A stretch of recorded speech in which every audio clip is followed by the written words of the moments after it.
Hey, Corey Blake here for day 17 of my 30-day vulnerability challenge. I just got off the phone with my therapist, who I don't think I've talked to in a year and a half. And through the move, became clear to me that I'm going through a lot of transition in my life, and this is not a time to not be without support. So I made an appointment with my therapist that I love dearly, and very eye-opening. I'm swimming in a lot of thoughts. She's a storyteller, so she works with me through story, which makes sense, I suppose. Narrative therapy, sometimes people call it. And one of the biggest things that I became aware of is how much I have going on right now. In addition to the move, I think I've mentioned, I just, I in February I commenced from a community that I've been a part of for a year, and in April I commenced from another one that I've been part of for 18 months.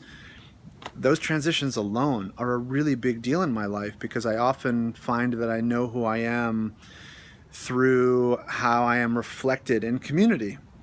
Um, that's exacerbated by the transition at work of Kristen Westberg taking over as president of RTC so that I could be outward facing. This has been a really big transition for me. Compound all of that with mid-April, we're launching The Vulnerability is Sexy Game. We're doing 2 vulnerability walls at conferences. We have a documentary film crew capturing the story of the walls. We're launching a big, expensive new web presence for the company. Like, there's all of this going on. And I think, and Dawn and I moving, that's a shit ton. And I need to give myself a fucking break. Like, of course this is challenging, and of course I'm having issues around identity and who I am in the world.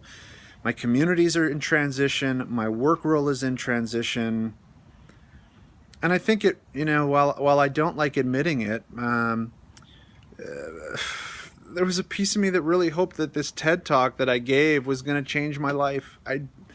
And I hate saying that because it's kind of an embarrassing thing to admit, but I remembered it back when I did that commercial in LA that was a really big deal and really heavily applauded and award granted and blah, blah, blah. And I was still me the next day, and it didn't even profoundly change my career. It changed my trajectory in that it forced me to realize the reality of where I was headed and that it wasn't where I wanted to go. But in this TED talk, for some reason, there was a piece of me that hoped that the phone was going to start ringing quickly and I was going to be given opportunities to speak really quickly. And while I am being given some, it's not as a result of my TED talk. It's a result of previous relationships and conversations that were already underway. So it's really vulnerable for me to share that, though. That I put a lot of stake in this, and that I had high expectations, and that I'm disappointed, and I'm really trying to practice just being where I am and not defining myself by how many people view my talk, or whether the phone rings quickly or whether it takes time.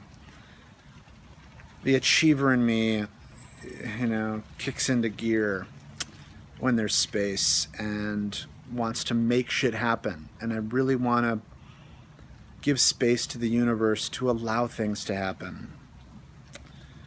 And sometimes I get those confused. So that's where I am today. Really trying to give myself a break and live into the polarity of making shit happen and allowing space for brilliance to emerge that I could miss if my head's down in the grind. Thanks for listening.